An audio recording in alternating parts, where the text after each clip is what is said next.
And I was a big fan of Pimp My Ride. Bo, this isn't a car show. They go, this is a wish fulfillment show. The automotive community was not cool about it. And occasionally we would do something that wasn't appropriate to leave on a car or was dangerous. Well, hopping back a little bit, you mentioned something popped in my head. You talked about all the old conversion vans and, you know, the painting of the naked lady, and you had, you know, shag carpet and stuff like that. And I couldn't help but think, like, it made perfect sense for you to get involved with Pimp My Ride then, because you're looking at these guys like, we've been doing this shit for years. You think you're coming up with this stuff new?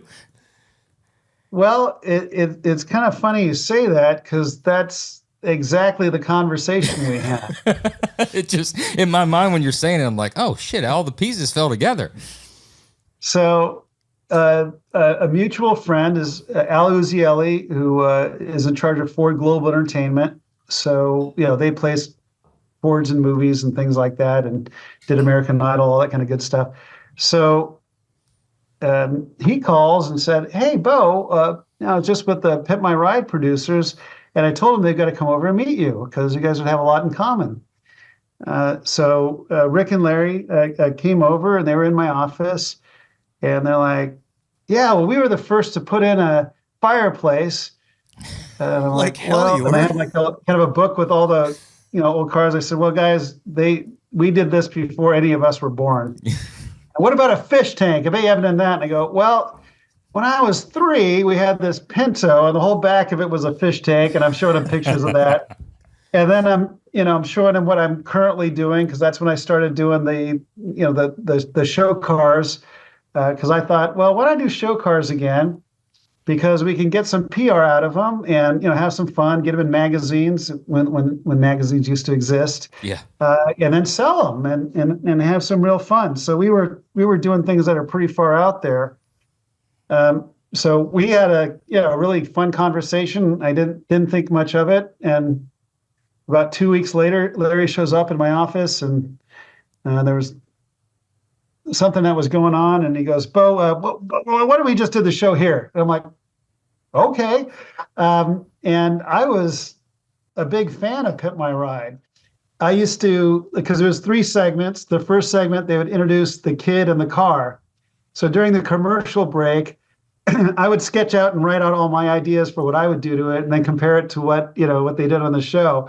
So I was super engaged and loved it. And, so when they talked about bringing it here, I'm like, yeah. And it was an absolute ball. Mass, just crazy, insane, and incredibly stressful in many ways, but we never missed a deadline. We always made sure that kids got back a really safe car. So we did engine, transmission, brakes, all the things they didn't do on the show to make sure that the kids were safe when they left here, because we delivered it on the show, and then we'd bring it back and really fix it up. And occasionally we would do something that wasn't appropriate to leave on a car or was dangerous, like big gullwing doors. We're not going to have a kid trapped in his car, so we had to tell him to begin with, we're going to have to put it back to regular doors. So occasionally we did do that, but most of it, we left, and we just made sure it was safe and let the kids, go nuts with it. And now you start to see them show up every once in a while, which is kind of fun. That was a fun show. I mean, it's not like highlighting over the top artisans and craftsmen, but it wasn't at the same time. It was it was a good watch. That's the thing. It was good entertainment. The takeaway, car builders in the automotive industry, customizers, hot rod builders, all that. You're so passionate about your craft, and rightfully so. And then you've gone for so long, without kind of any national notoriety, right? It's always been kind of, something that happened with sometimes a negative stigma. So when you do see it come onto a national spotlight, and people are starting to be like, oh, so just like Pimp My Ride, it's easy to kind of get butthurt about, like, no, you don't understand. Like, we do stuff to a high level. Everybody kind of took offense to it versus taking it for what it was. Sure. Like, you weren't trying to win the Riddler. Like, it was fun. Well, they were having fun. And that's where I think my biggest takeaway from this conversation is you enjoy just having fun and doing some cool stuff. Right. The Pimp My Ride. Go ahead. Yeah. And, it was like a thing that the automotive community was not cool about. You know what I mean? I mean, we got a lot of like negative things. And thank you for that point, because it wasn't meant to be that. The first thing that I remember them telling me is, Bo, this isn't a car show. And I said, what? They go, this is a wish fulfillment show. And I thought, well, that's interesting, because I was thinking we're all about cars, but it's about fantasy. And every time we did something, we want to do something nobody else had done before, or done, something so outrageous, that, it's more than anyone had done before. But that was the idea. It wasn't to make a great car. It was to make something that was like ridiculous and fun. And, like, okay, if you had your first car and you're a dumb 16-year-old kid and somebody handed you $100,000 to do to your car, what's the stupidest thing that you would do with it?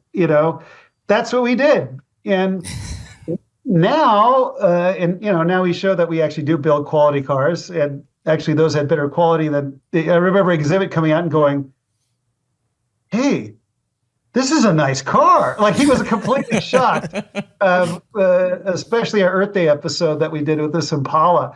I just remember the shocked look of bewilderment on his face, because he'd never seen, like, wow, I would drive this. Yeah, this is cool. But it was, it was that period, and now people know what it is, and now we're, back to, oh yeah, that was meant to be a goof, and now you can see we do build real cars, so sure. It's all good. We didn't win a Riddler, but we gave it a good go. The reach was crazy, because if you think about, like, the mass appeal of it, still to this day, it's one of the first things that comes up in conversation. There's like 3 things that I basically need to, like, get off my chest when I meet somebody new that's not necessarily like a car guy. Like, because they've got to categorize it. Right. You're like, no, it's not just like Pimp My Rides. Yes, I've met Chip Foose. Yeah, I know Dave Kindick. Yes. And it's like, can we now, like, just have drinks and, like, go on with our night? Hey, Kindick's rocking it now. Yeah, so that's cool to see. And I got mad respect for Chip. God bless him. Yeah. It's funny, though, how, like, you think about that when, like, as time goes on, you look back on things or whatever with a little more fondness than you probably did in the moment, right? And we all are guilty of, like, taking our craft so seriously, right? And I have to imagine the same thing like in any other thing, music, any type of craftsman, artist, creativity. You see other people doing things, and you're like, no, I take myself serious as an artist, and I do this, and I want to do everything to the. Why are you getting accolades for this? You see it in music all the time. I mean, you've got guys like catching shit for the Applebee's song or whatever, and people are like, but you look back at 15 years from now, and you're like, man, you know what? Applebee's songs, that's a catchy fucking tune, man. You think that's real music though? Like, seriously, like on. But my point to be in this, I guarantee you, untold amount of people got into automotive industry as a whole, and specifically customizing, specifically because of that show, because it opened their eyes to it, just like Motorcycle Mania, just like all the other shows, because once they saw that, they didn't realize you could do things with cars. That might have been their first time to see that you could take a car and do something that it wasn't intended to do, or it didn't come that way, whether it be putting on a set of wheels, low profile tires. I remember, seeing all that stuff as a kid, and then my mind being open of like, oh shit, you don't have to just take it like you get it. You can do something to it. And that, I guarantee you, there's untold amount of guys that are probably listening to this or not listening to it, but they're in a shop that got into it specifically because it opened their eyes to a whole new world. So everybody can talk shit, but that's thank you. It's a good point. And to not be limited by anything but your imagination. That's like, we didn't ask why to do something. We'd say, why not? And like, let's do something fun. Why not? And God bless it. My my dad was always cool, and mom to be open to it and encourage it. So that was what a great way to grow up.